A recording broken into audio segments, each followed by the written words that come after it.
Hi, ladies and gentlemen. Eddie Marcus here. Late this Tuesday night, or early this Wednesday morning. What is it about going on 1 o'clock a.m.? Look, I'm going to talk to you about heaven in the United States of America. That's what I'm going to talk to you about. But before I get there, I want to tell you, I want to bring you up to date on something. I was in the car with a preacher earlier today, and we saw some people doing something. I guess it wasn't anything that you would call positive, and he said, "See that God gonna get him for that," and it just irked me too much. It's always people saying negative things about God, and I'm fed up with people saying negative things about God. God is a fantastic God, a good God, a great God, and any hell that we as individuals or as people experience on this earth, it is our own fruits. It is the result of our own sowing, not God. God gave us choice. So we wouldn't be able to say, God, God, God gave us choice. So you can say, well, you or me, or you or me, but not God. God gave you a choice. Now, if you didn't have a choice, you could say it was God, but you got choice. So I want to tell you something. In America right now, we're going through pure hell. It's planned. There's nothing that happenstance. Most of the people of this country think it's happenstance, but there are a few people who know that this is just a part of a plan. You got people in this country who have come from other democracies that went through the same things that we're going through now. And they came here running from that kind of stuff because they saw what it turned out to be. And now they see the same stuff happening here in the United States of America that happened from the places that they ran from. And they know that if you don't do the right thing, they gonna know you're gonna be trying to find someplace else to go. Because what it actually is, ladies and gentlemen, it is a representation of evil. It is evil. You know, even in your imagination, when you talk about the book of hell, you see Satan, the big monster devil down there, running and bossing everything, running everything, just like somebody in America was doing, running everything, just like somebody in Russia's doing, running everything, just like somebody in China and North Korea and other places of the world doing, just running everything. And they causing pain. And down there, they say that's when you've been reduced to the level of the greatest pain. So what you're feeling in Ukraine now at the hands of this evil out of Russia. Well, it can't get no worse than that. But somebody say it can. But I tell you what, who wants to go through what's going through Ukraine? Well, I tell you what, if we can't prevent it from happening in Ukraine, we can't prevent it from happening anywhere. And if you think you can, then prove it by stopping it where it is. Now, let me tell you something, ladies and gentlemen. My reason for here is to tell you that God is real. God truly is real. That's why I'm here, to give voice to God. I have been chosen to give voice to God. Now everybody, all of you, if God has not chosen you and given you the knowledge that you can know God, you don't know God. You believe in God. You believe what you read. You believe what you heard. And you can be persuaded depending upon what you hear or what you see. But you don't know. No, you don't know. People don't know God. Now, why did God select me? I don't know. I don't know. It could basically be because at the time that God revealed God to me, is that I was throwing my life away. Yes, I was throwing my life away. I don't mind telling you. That wasn't my intent. I thought I was just being Mr. Can do anything. But it was that moment. And because of that, then my life really belongs to doing the work that I've been given, and that's to lift up God in such a way that all of you out here who believe in God could maybe see God and try to be closer to God. Because what you're doing right now, you're responding to something that you have read. You're responding to something that somebody else wrote. You're responding to something that somebody else grabbed and put together and formed it together to do exactly what they wanted it to do. Just like the Republicans want to rewrite history. That's Catholic Church want to rewrite what was going on. Protestants want to rewrite. Everybody want to put their tip on it, their flavor on it. That's what they're doing. And I want to tell you, ladies and gentlemen, your tip and your flavor is not God. Oh, you'll use God. You'll use God. You know, some of the people who are prosperity preachers, they use God. They up there talking about nice things. I just say things and I don't want to hurt people, give people feeling. So I tell people the nice things to make them feel good, to let them know that God loves them. And when they do that, then they send me their money. I write books and tell them about God, and they send me their money. And I get their money. And I tell them nice things, and they go home feeling good about God. But you haven't told them not one doggone thing in relationship to why God got them on this earth. To take care of business. They're on this earth to, excuse me, really, we're on this earth to live like we want to live. If we want to live heavenly, we can do it. If we want to live hellishly, we can do it. The thing of it is that if we want to live hellishly, then we got to get rid of the heavenly. And if we want to live heavenly, we got to get rid of the hellishly. They cannot both exist. Somebody said, no. They cannot both exist. They cannot both exist. You know why? Because every evil person on earth, excuse me, every evil person on earth want and requires for survival food, clothing, and shelter. They want education so they can make it, health care to keep them here, and they want to engage themselves in everything else that's going on. And you know what they're using? The resources that were given by God freely to all of us. Now, those who want to live heavenly need food, clothing, shelter, education, health, the same things that the evil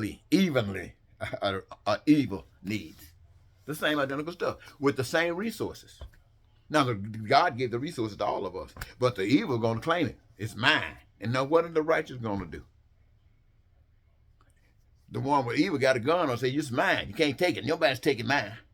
What is righteous going to do? You got to eat. Well, see, what the people who believe in God going to do, they're going to bend because they don't want to die. They're going to give in to the devil. They're going to be pouting. You call it, in America right now, so you can understand what I'm talking about, it's like the Democrats giving in. They standing up pouting. They're trying to do something, but you can't overcome this evil that's been set loose on this country if you want to try to stay in what you have called normalcy. I want you to know that this normalcy that you're trying to this normalcy that you're trying to revert back to is the mother of this monster that's killing you today. So you got to be better than that. So, that's my job to come and tell you this, that there is a God and that all of us are children of the living God. And all of the resources that's on this earth was given by our parent, God, for all living things on earth to use as they need, want, and desire. Now, you can use these resources to the extent that you can experience heaven. That means all of your desires are being met. That means that you got the peace and the prosperity. That means you don't have to lie, cheat, steal, and all that other kind of stuff. Now, that's a way. That's the heavenly way. But there's, if you went back to the first time when the first people had this opportunity to live heavenly, and they allowed, what happened? They allowed that other voice to come in and take over. You see, it's like this. It's when there was a guy that came here in the United States of America and wanted to take over. And the people saw what he was doing. And the people said, no, we're not going for this. We are not going to go for this. And they impeached him. We don't want it, they said. Now, those were Democrats who saw this evil. But then there was another higher power. It had to do with the Senate. The Senate wasn't automatically any higher than the House. It's just that they had strategized themselves in such an evil operation that now they had control, just like they operated in an evil kind of way and got control in the Supreme Court. So when the evil came before them and they could address it by sending evil on out of this country, they said, no, go back to work. You got unfinished business. They send that turkey back into the United States of America. Yes, the senators did.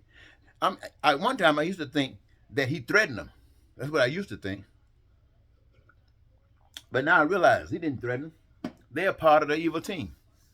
They are that bully team. They are a gang banging team. That's what they are. Representation of evil. But I want you to know, ladies and gentlemen, that you can have heaven on earth. Now, this is a choice that you're going to have to make.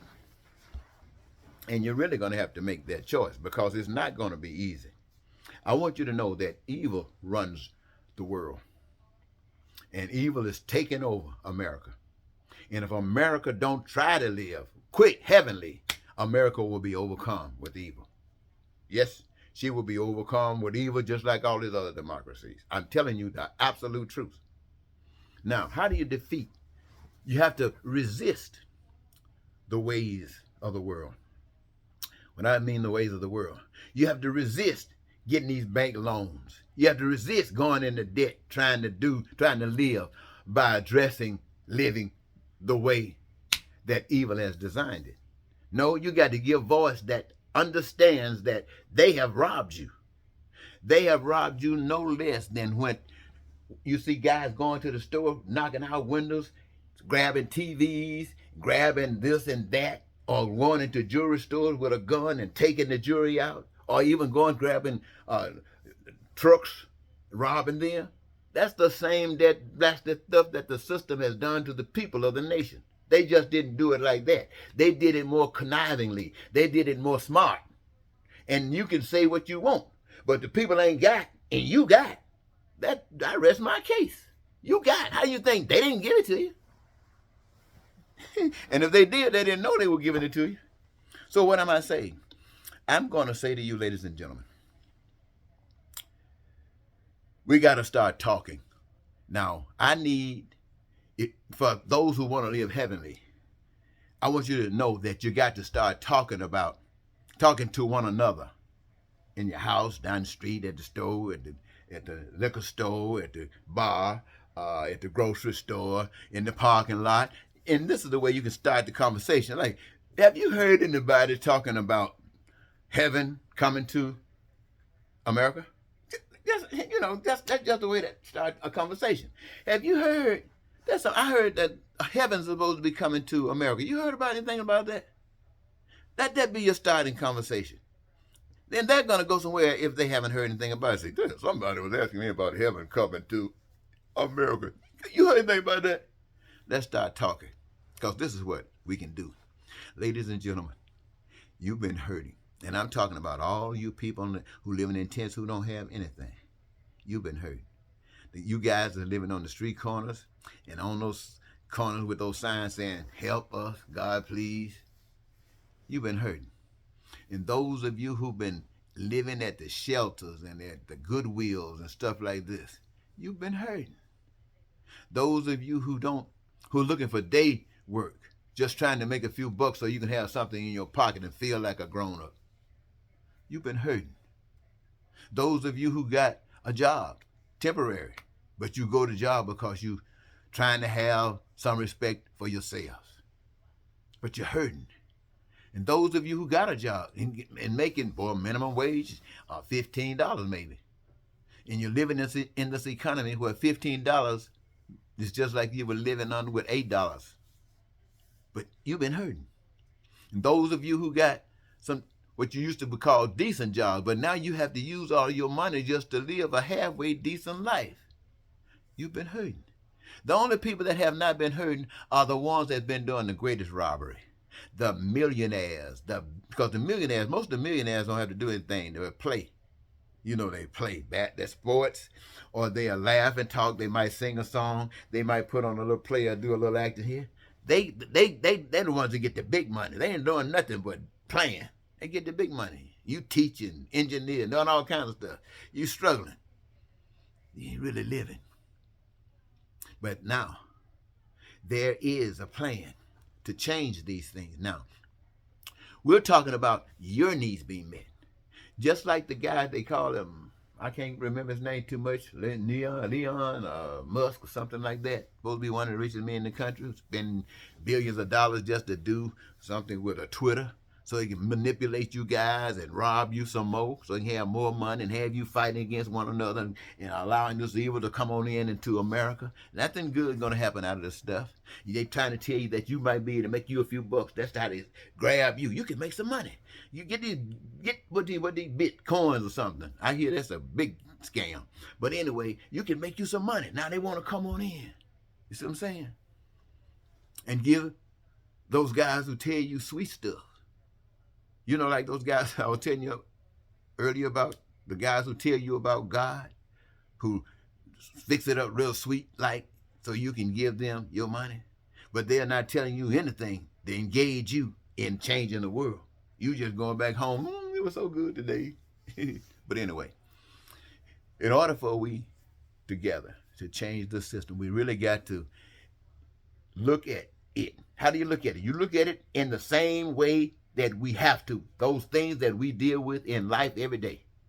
Those things that we deal with in life every day. Those daily life challenges. That's how we deal with the system. With daily life challenges. When those challenges come up, we go before the system and tell the system, you have failed us. Like we don't have adequate housing. You have failed us and we need it. And you can't do it. But we're going to show you how to do it. We're going to give you a plan how to do it. Now, that don't mean nothing. These folks ain't finna get up off that money. No way they gonna get up off that money. So we got to keep on convincing. See, ladies and gentlemen, righteousness does not do the same thing that evil does. See, evil, and the bottom line is they got they AK, and they sitting out there. Some of them got masks on. They don't want you to know who they are, but they're ready to kill you. Evil. And all I want you to do is to know that God got your back. Now, the only time God will move in and move mountains for the group, let me say that again. The only time God will move in and move mountains for the group is when the group represents one. When the group is one. What that mean? One for all and all for one. Then God will come through for you. But if that's not the case, we the people still got the power. Because what we do is exposing that evil. Exposing it. It will have its effect. It'll be like a cancer. It'll touch people and start, like cancer on this side, we get cancer, we start dying. When we start living the challenges of righteousness against the darkness, it becomes like a cancer, start eating away at all that stuff that they've accepted. And they start beginning to see the light. And they start wanting to get over here, know more, see if they can understand this thing about God. And you start to see that group over there, evil, start getting smaller. That's how we do that. We don't go fighting. We don't go killing, but we don't take no stuff. Now, I'm going to be honest and tell you the truth. Those of you who believe in God, going to take some stuff because you are not ready to die. Those like me who have been given much, God says, to whom much is given, much is required. When I was throwing my life away, for some 60 years ago, and I'm still here all these extra 60 years. Now, what do you think I want to go from? Cancer? This or that? No, you go standing up so that you, my friend, will know that there's a God that loves you, that wants all of your dreams to come true, that empowers you to do so, and has nothing to do but want you to know that the reason you don't have it is because evil is all around you, and you have submitted yourself to evil. You have given evil rite of passage. And now, if you don't wake up, stop trying to be a Democrat. Stop trying to be a liberal. Be a righteous person. And you can't get more liberal than a righteous person. And what about a Democrat? You can't be more than a righteous person. Now, the thing that makes you so fantastic is the Democrats for Democrats. They might want all the Republicans to be Republicans, or Republicans want Democrats to be Democrats. But neither one of those got the Midas touch. I'm telling you about the Midas touch. And any of you out there who hear me, if you know God, you know God is expecting much of you. That don't mean you're doing it. But you do know that you're obligated. And if you don't, well, that's your choice. That's your choice. And it ain't God. God ain't going to punish you. Thank you, ladies and gentlemen. I'm going to go to bed now. I think I might be able to go to sleep. Good night.